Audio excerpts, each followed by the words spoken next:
things that we do in the city of Elgin. It's passed through for us. The city of Elgin just holds the money. We collect. That's one of the reasons that we're cost effective and we're competitive, is that we bill the residents, they pay us, and we pay the money back to waste management, so they don't have to bill everybody. One of the things that we can get whatever we want. I said publicly that I think we need to have a community conversation. We need to sit down and talk about what kind of community do we want, what kind of waste services do we want. The sky's the limit. The sky's the limit, and so is the cost. Depends on what you want to pay for. And so there are some good ideas out there. There are some challenges. Plastics are going to be a hard thing to get rid of. I served on a panel. I was the only municipal representative on a panel of waste haulers. And we talked about how to deal with waste. I did a video for waste management that went around the country to talk about the problems of recycling and the things that they're running into. And plastics are going to be a problem. They're having issues with that. How do they separate those?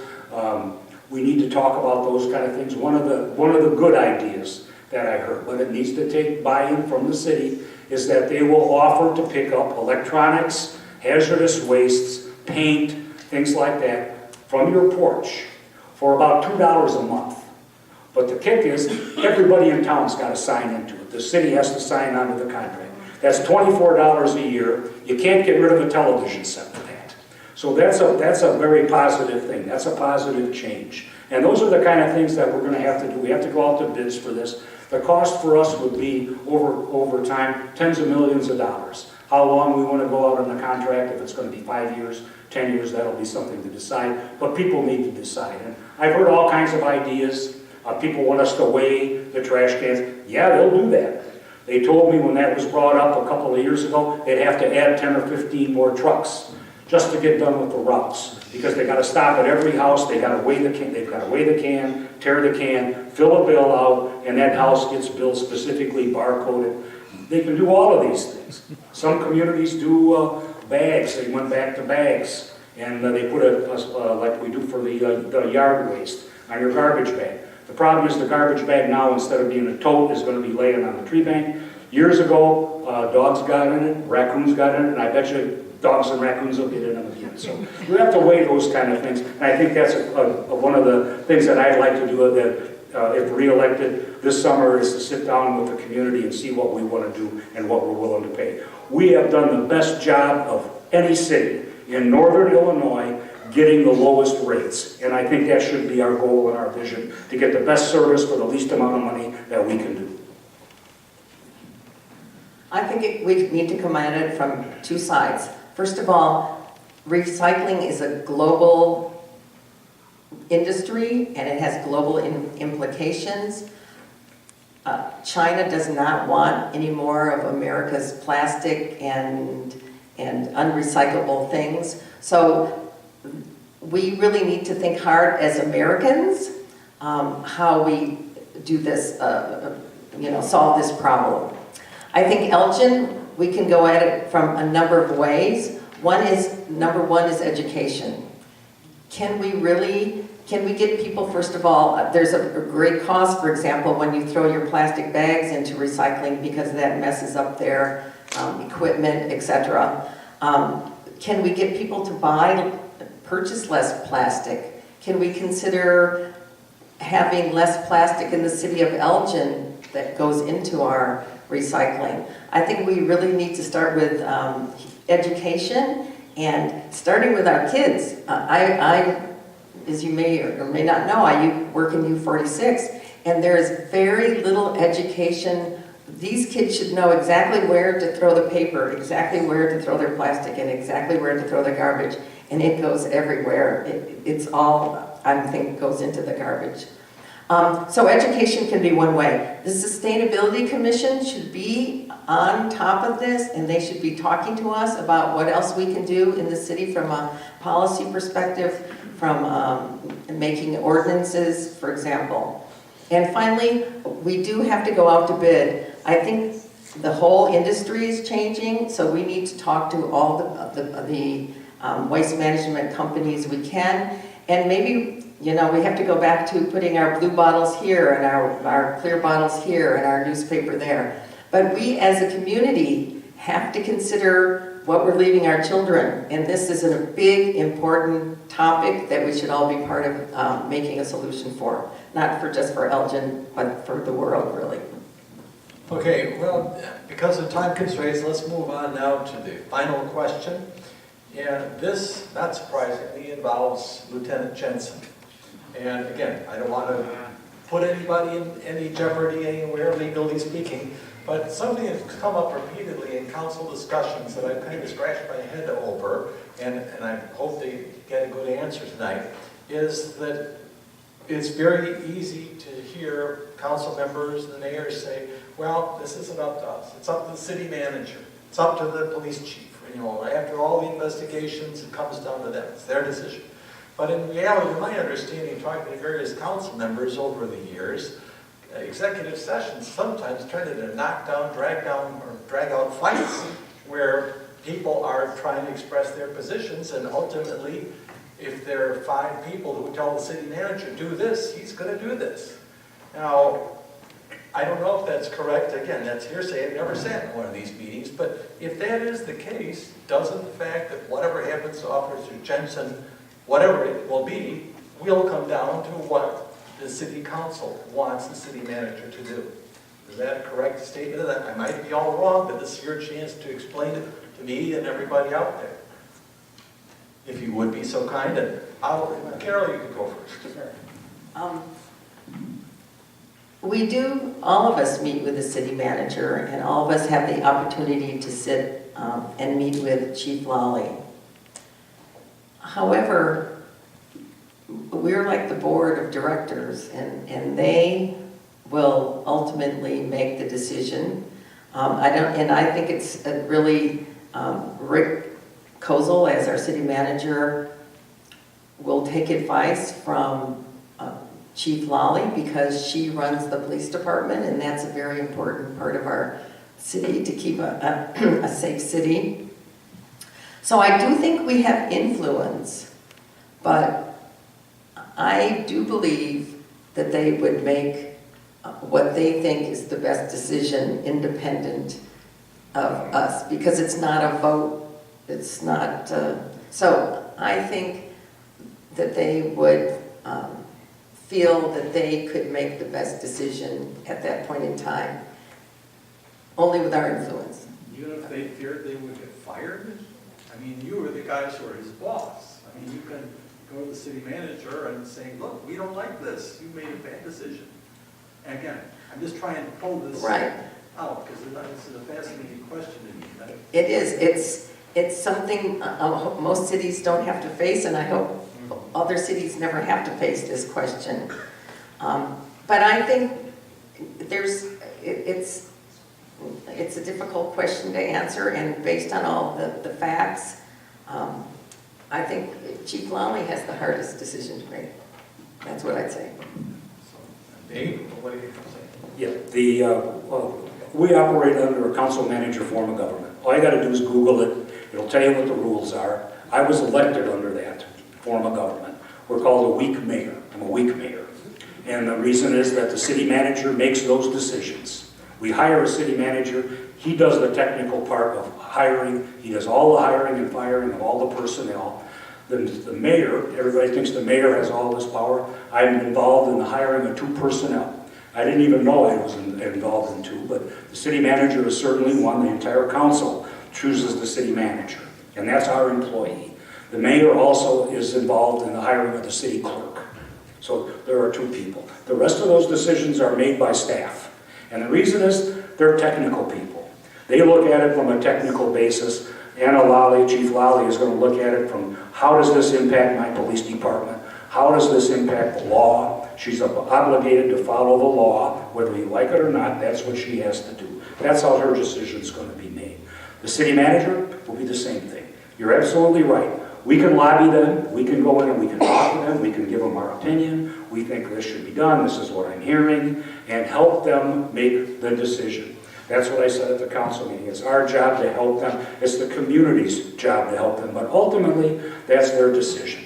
And whether We agree with it or not, we'll determine that after the facts come in. And again, we go back, and I said, this has got to go through due process of law. We're not done with this. There are a number of steps to follow through, and we need that information. That's my, I guess it's one of my problems that growing up and working as a scientist all my life, I like to have a lot of data before I make my decision.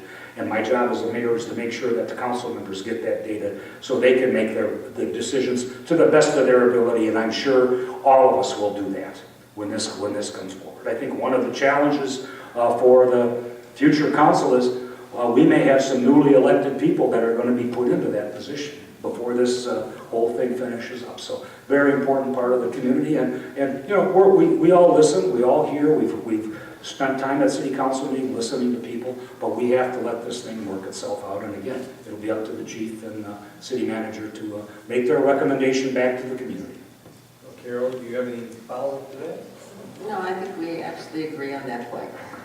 Okay, well, I'm afraid I didn't draw too many distinctions here, but we got to see everyone's, both of their personalities, and that's very valuable as well.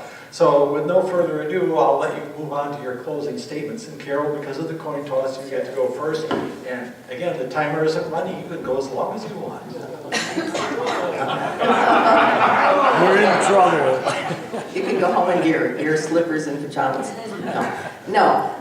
Again, thank you all for being here tonight. And I know that each one of you is here because you care about Elgin. And that you stayed this long because you care about Elgin. So I thank you for that. So Elgin really has a lot going for it. And the one thing I'm going to say right now, because there's not always the chance, is that we really do have a high-quality city staff. I've been very impressed. I've worked from the largest company in the world. I worked at AT&T to a tiny entrepreneurial advertising agency. And when I came to the city of Elgin, the level of quality of the people that work there and the level of presentations and the analysis they do, I would say was superior to what I saw at AT&T back in the day. So I just want to say thank you for staff to making our job really easier. They are really, class A. But Elgin really does have a lot going for it. We have a lot of assets that we need to leverage in the marketplace. And we're not very good at doing that.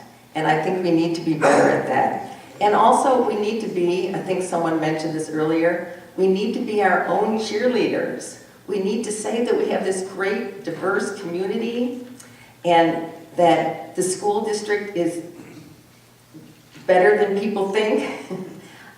We need to say that we have this gorgeous river that runs through it. We have, I've talked about that lot across from the library, and I've said, what a place, if you could put housing there with some retail down, you get to live across from a world-class library. You get to live across the street from a beautiful center. You get to be on a bike path. You get to have a view of a river. You have a interesting historical downtown that has art.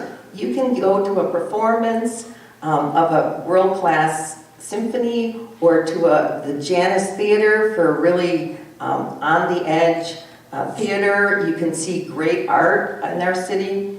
All of that is in downtown, and you can get a Danny's Pizza just up the street. Think of what a great place that is, and that has value. That has a lot of value, and we need to sell that value to developers, to people outside Elgin, and to our own citizens. We need to sell it to our own citizens. So I just want to say we need to think about our own town. And what I've heard is I've, at this moment, thought this is a time for me to run for mayor. I've heard people say, Elgin, what's happening? Where are we going to go? We're just kind of treading water, and we see these communities around us that are sort of jumping ahead. I'll say Aurora is getting becoming a more known and vibrant city. Even Rockford has put quite a bit of money into their downtown. We were just in Dundee, East Dundee. What a great little space they've created for themselves in their little area. So Elgin is on the brink. Someone said Elgin's on the brink of something, but what? We need a bigger, bolder vision for what we can be in the future. And that's what we need to think about, and we need the community to buy into that. I think I'm the person, again, with a big, broader perspective, I'm the person to say, what can Elgin be? And I'm not just talking about downtown, but downtown still has it has to be the heart of a city. It has to be what we're known for. There's someone that said, I'd rather be a somewhere than a nowhere in the suburbs, right? I think we should be the city that has a sense of place, that has good schools, that has a wonderful, and I want to say this to go back to, we have a housing stock. I've always said if my house was in Oak Park, it would be worth 5 times more than it is in Elgin. Let's just, work that way. Let's work toward that. So I'd rather be known as the little city that could than a suburb of nowhere. And so I'd appreciate your vote on April 2nd or if you vote early. So thank you very much. I'm Carol Rauschenberger. It was a tough decision for me to run for my 3rd term. And I thought, what am I going to do? What do I want to be as the mayor? I don't want to be the guy that's sitting there every day, which I do, or every day I sign letters to people, I do proclamations, I sign bills. I didn't want to do that. I wanted to be the guy that's going to be the man that's going to move this city forward and face the challenges that we have in the next 4 years. Elgin is a better community today than it's been in the last 50 years. 50 years. Crime rate's low. Our occupancy rates for industrial and residential and commercial properties are at highs, all-time highs. We're full. This town is going to grow. We are one of the fastest growing cities in the entire state of Illinois. When other people are leaving Illinois, they're coming to Elgin. We're still growing. We sell houses. We get industries. Every day we have somebody that's got an interest in our community. We have over 1 million square feet of future industrial development in the pipeline that's going to be constructed in the city in the next year. 1 million feet. That's more than we did in 4 or 5 years, a decade ago. So Elgin is growing. I want to be the mayor of that community. I want to be the guy that meets those challenges. I've said some of this stuff before. We have lived on the shoulders of our parents and our grandparents in this city for way too long. Our infrastructure's fallen apart. We've got to take care of some of those things. The problem is money. You all look at me and say, well, yeah, let's do that. But where's the money going to come from? We have to plan for that. We're going to have to work on those construction projects. We're going to have the people to do that. We have to educate a workforce. One of the initiatives I did that worked on 4 or 5 years ago was the Alignment Collaborative for Education through the Mayor's Summit.